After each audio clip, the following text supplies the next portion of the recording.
Hello, hello, hello. Regina here. I am super excited to be here with you. I'm going to be reading to my little people today. I'm going to be reading a book that's probably, no, definitely before you all were born. This book was printed and it's called Messiah and I. It's by Virginia Kroll and the pictures are by Nancy Carpenter. You see that? It's a really, really cool book. I have a lot of favorites. I hope you have a favorite book. And this is one of my favorites. So I'm going to be reading Messiah and I.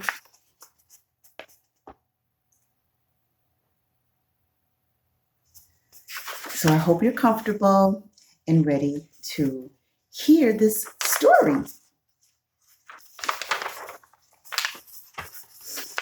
And here we go.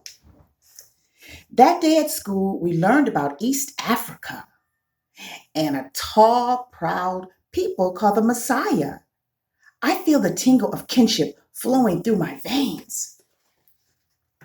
Africa.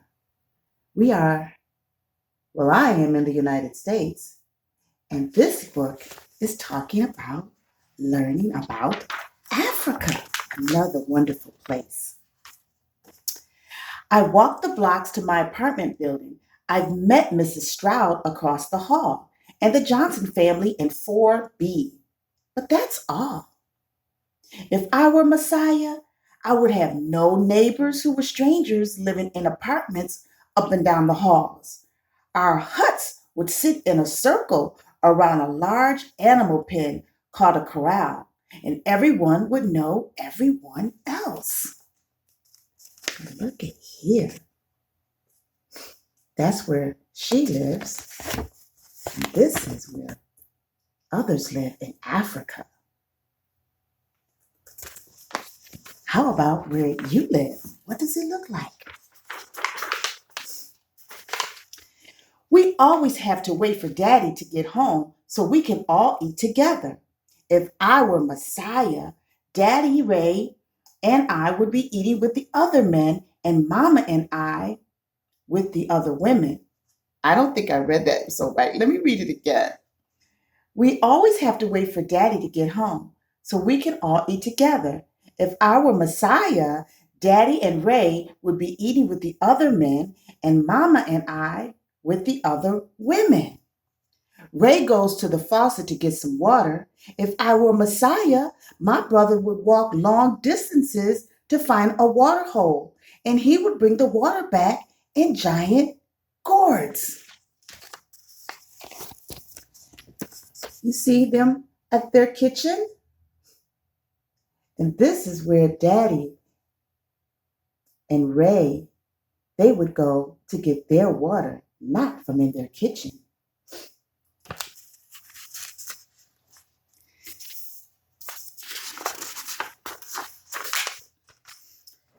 What's for dessert? I asked.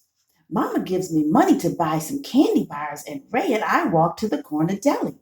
If I were Messiah and I wanted something sweet, I would wait for the honey guide to come. The little bird would chatter wildly above my head, begging me to follow.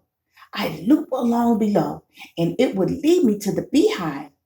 I'd light a fire with sticks rubbed hard together and make a smoking torch to calm the bees.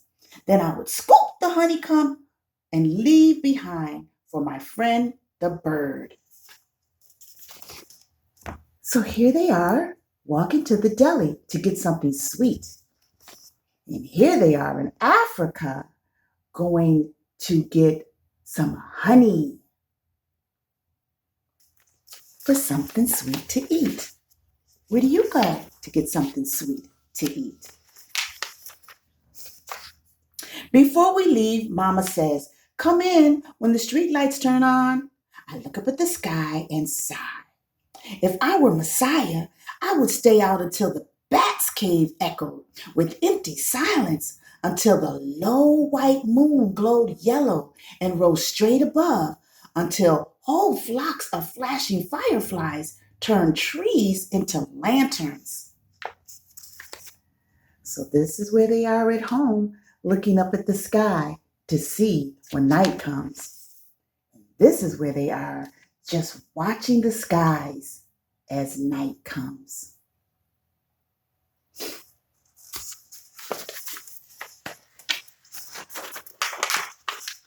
I would go inside then only to sleep. I would not climb any stairs. If I were Messiah, I would lift a cow-white flap and I'd be home. If I were Messiah, I could not look at the city coming and going from the window in my room. My hut would have no windows, only small holes to let out smoke. We will not have couches, chairs, lamps, or tables either, only several stools. Now, I'll remind you, this is only one part of Africa. This is one part of Africa, and this is where they are at their home.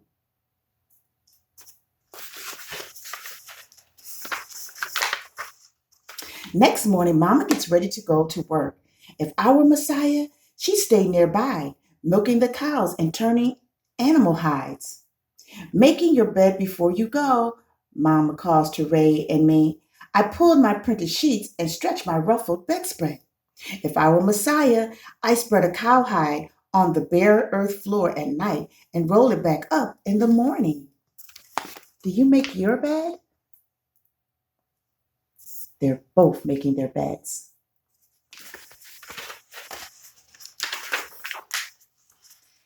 I would not have any caged hamster, Huey. If I were Messiah, I would have cows, though, a whole herd, and I know every one by name.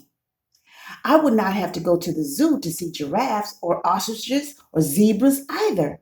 I share the African air with them, the African soil, and the African rain. She has her hamster here.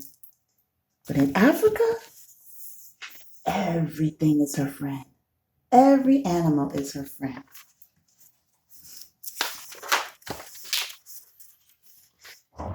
I sat out for school and ran back in for new white sneakers. I almost forgot.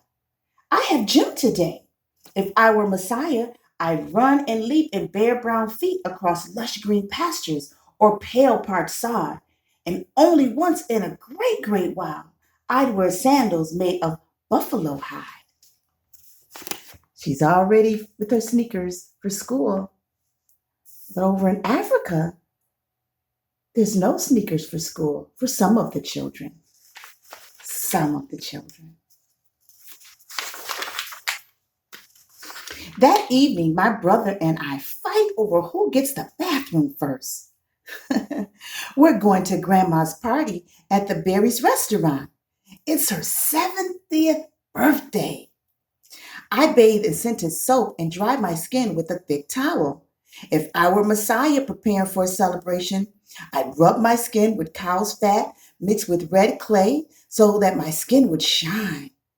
I'd want to smell nice if I were Messiah, just like I do now. So I'd crush sweet smelling leaves to rub along my shiny skin. They are preparing for a celebration of their grandma. And they both love getting dressed up in Africa or in the city. My cousin James come over and we pile into the car to drive to the party. If I were Messiah, walking 3 miles would be nothing for me.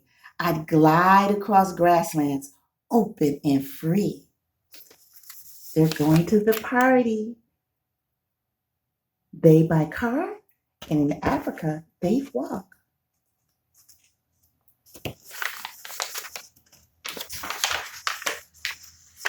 Here they are at the celebration. What a celebration in Africa. What a celebration it is.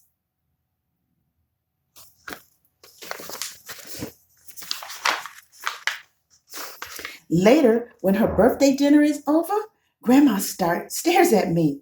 My, Linda, she says, how slender and graceful you are. Such a beautiful young girl. I kiss her with love and respect, just as I would if I were Messiah. If I were Messiah, my name might be Esh or Hawa or Noemi or even Lindy, almost like it is now.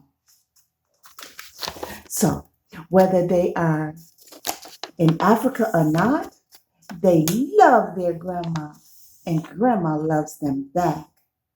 They both have beautiful names.